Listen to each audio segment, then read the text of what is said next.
All right, welcome to C Performance Crate Engines. My goodness.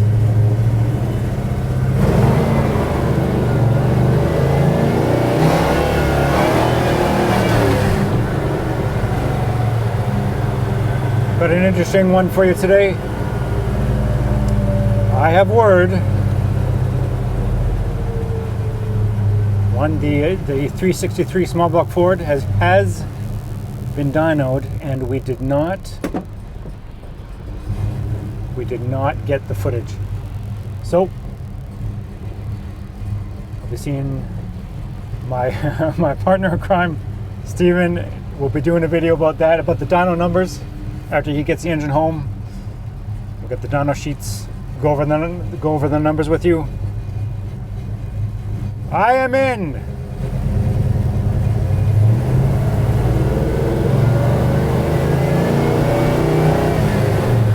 My 66 GM A-body vehicle, Western Canada.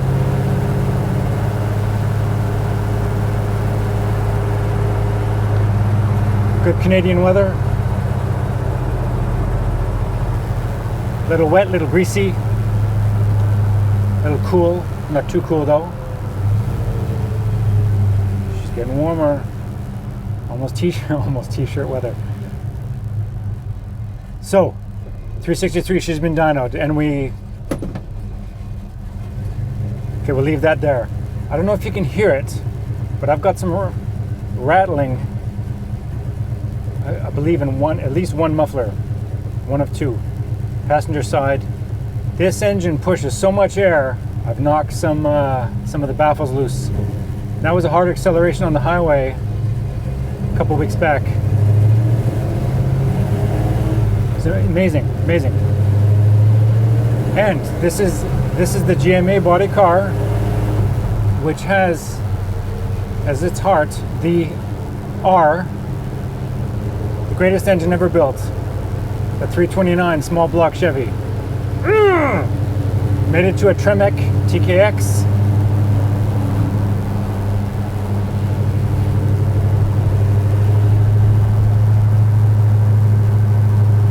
But this video is not about that. I am en route.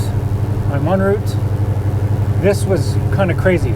I'm en route to see, talk to a man about a horse. No. I'm going to see a man about a 1927 Model T hot rod. I saw this thing online. This isn't about a purchase. This is about, is this the 27 Model T hot rod project from my childhood that was my father's? Just like this car was my father's, my late father. We just had the 4-year anniversary, January, since his passing. Oh, still dealing with that one, but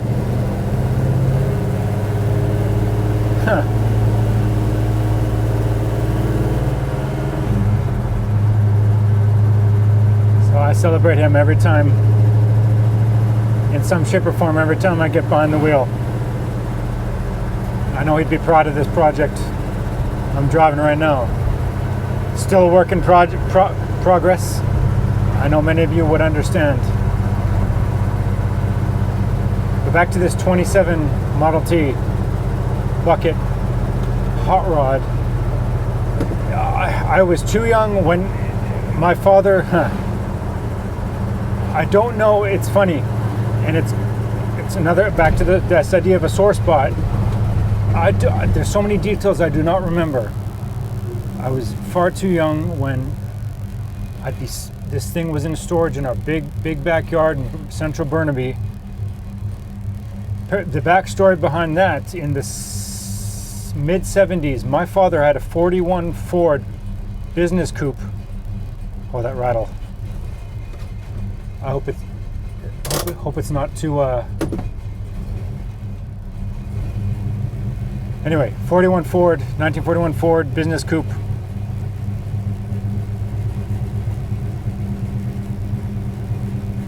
oh boy, I believe the previous owner had modified, it was a leaf spring car, modified it to a rear coil, so removed the leaf springs, changed it to a coil, and it wasn't done the best. And I believe when my father got it,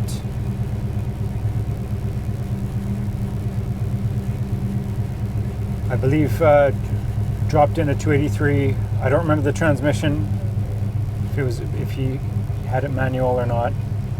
But running, driving car, and because he always wanted a hot rod, swapped a running, driving car without talking to my mother in the mid-70s for a 27 Model T bucket hot rod project. No engine, no transmission, rolling chassis with this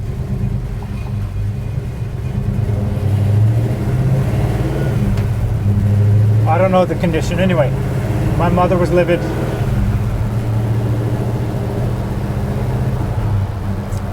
Yeah, it's part of our history. So that we had this hot rod for 25, let's say 25 years. And as a kid, I remember spending time in this hot rod, not knowing, not understanding it, sitting in it, pretending to drive it, and going on great adventures. With my baby sister, riding shotgun. And if I remember correctly, my father had, it's funny, he drove as his daily driver a 74 Chevrolet half-ton pickup that he put a 327 into, made it to a turbo 350 hydromatic transmission. And if I'm not mistaken, the 350 that was pulled out of that pickup was dropped into this 27 Model T Ford hot rod project. Also made it to another turbo hydromatic 350 transmission. When in the, I want to say circa 98, another funny part of the story. This is the time when my father and I weren't getting along. Large part of my young manhood. He decided to sell this hot rod, put an ad in the paper, pre-Craigslist, put an ad in the paper, and then goes out of town that very weekend. Our house was inundated with calls. I'm getting calls, and I know nothing about this car or this project. And I believe it was sold.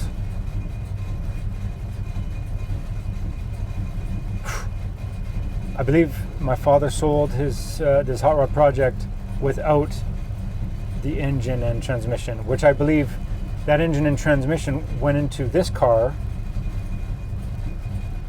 because this car came into our lives in the late 90s.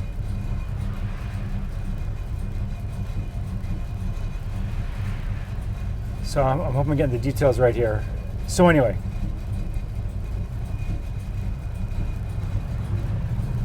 and it's, yeah, this,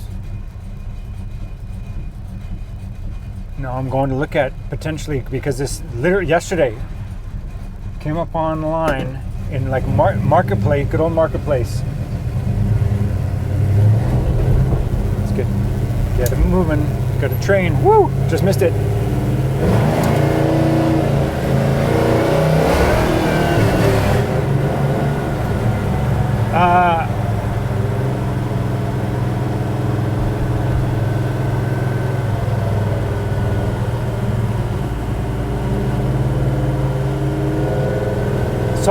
Saw a picture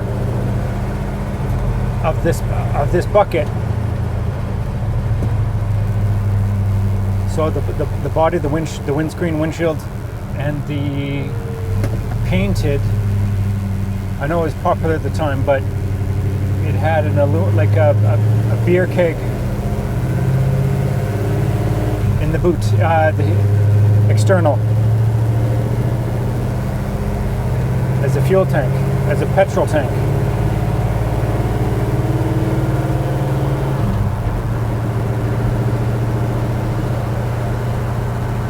Now this hot rod has I believe a small block Ford.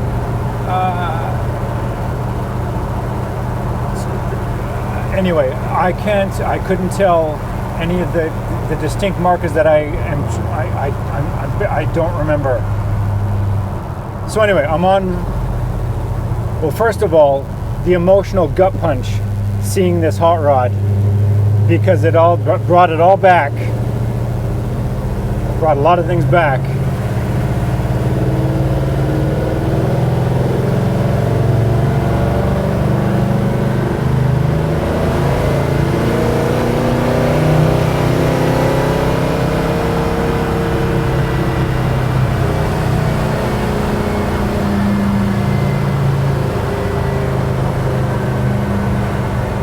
My dad.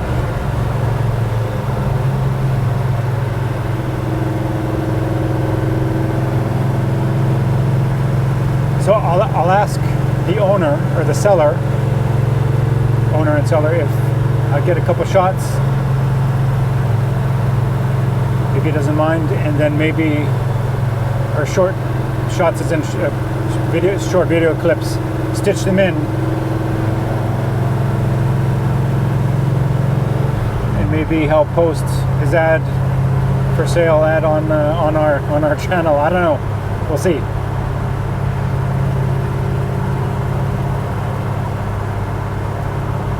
Amazing, this idea of vehicles, automobiles, cars, trucks, motorcycles, fathers, sons, fathers, children. I immediately messaged my baby sister, look at this hot rod. What I do remember, how about this?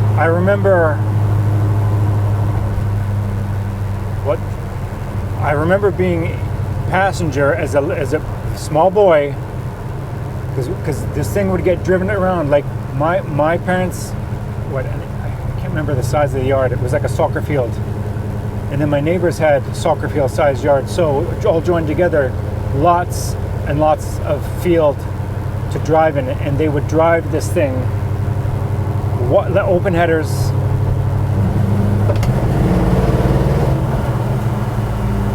Open headers,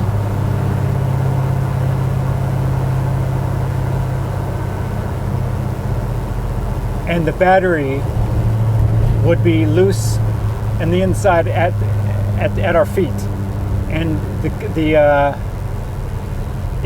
posts would spark, and I didn't understand that. You know, the Promethean myth. Where's this electricity? Where's this fire coming from?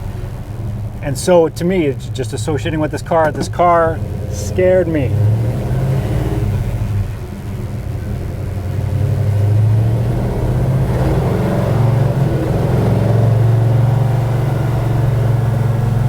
Scared me.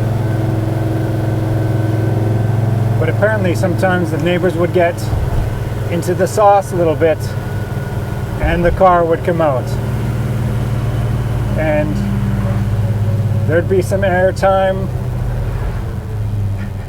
and my father's immaculate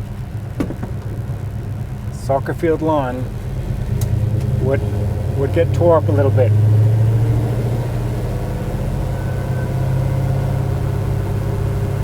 Anyway, I'll leave it at that.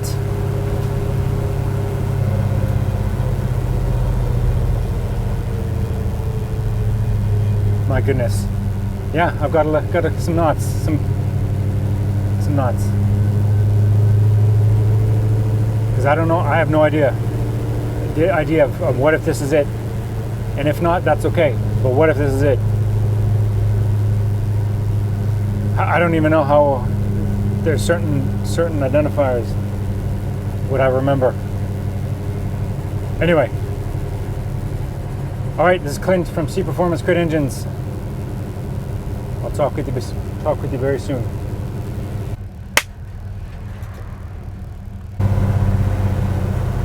So, I just met Tanner, the owner of this 1927 Model T hot rod. What a young man!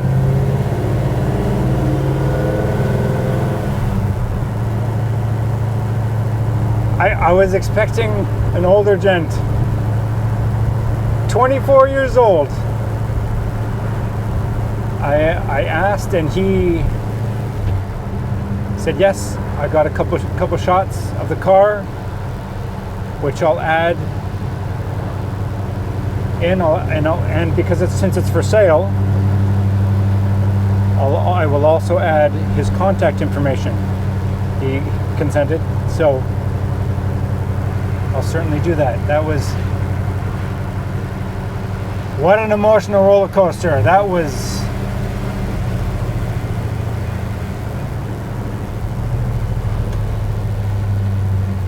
and I do not know. I don't know.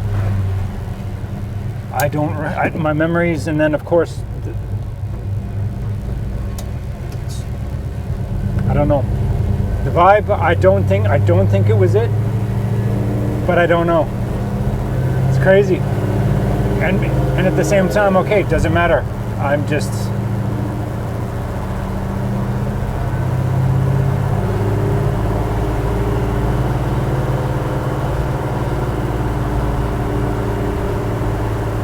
sorry, Tanner, I hope it wasn't I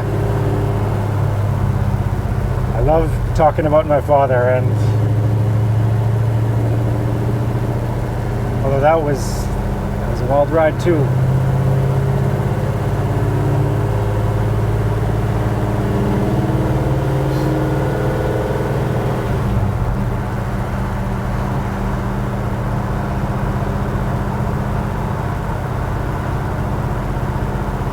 So I'll just say it's still a question mark, and I'm okay with that. I'm okay with that.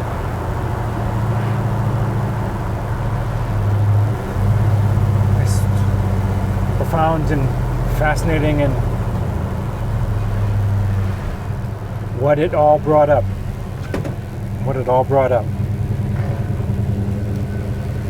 Again, the fact that when that project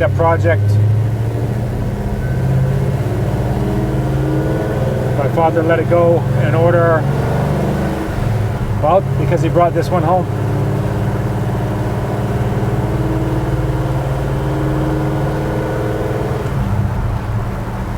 And this car, 66 Beaumont, is from Victoria.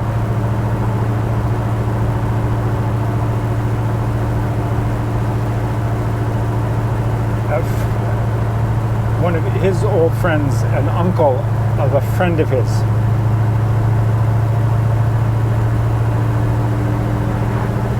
And if I remember the story right, this opportunity was presented to him as this was a 66 Chevelle. But as soon as obviously the door was opened, it's like, oh, it's a Beaumont.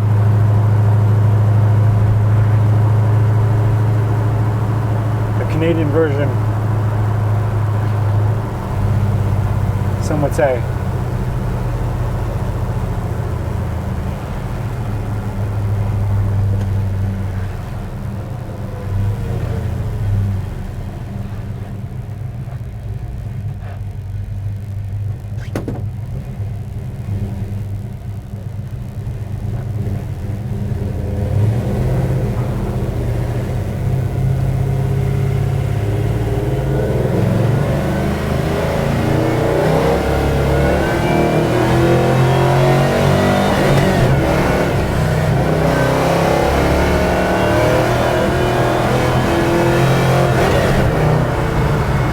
Not even full throttle.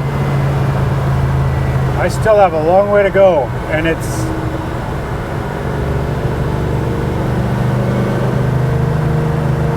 very lively.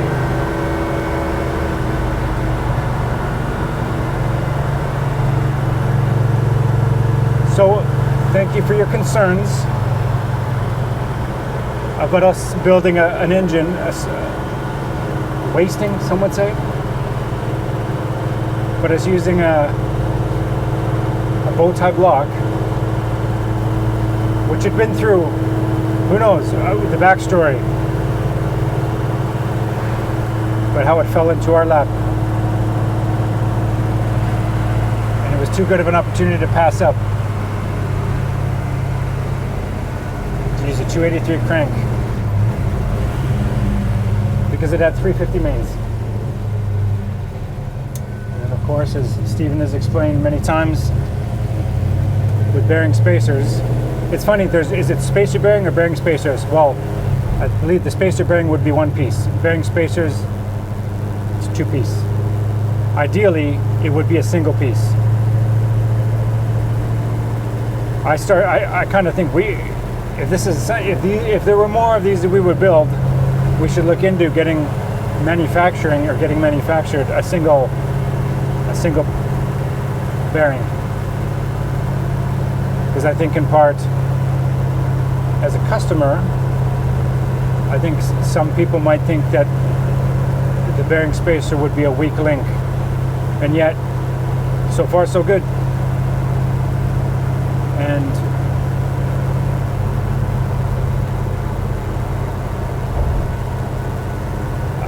I want to say that, well, I don't want to, there's so much I don't know, so I don't even want to talk about what I think about the use of bearing spacers. There's a long track record already without any issues.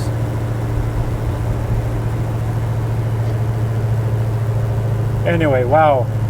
Thank you so much for all your support, your questions, inquiries. What do? We build custom crate engines. And that's the beauty of the service we offer. Stephen, with his years of experience, all makes and models. What do you need? What do you want? How do you want to make it your own?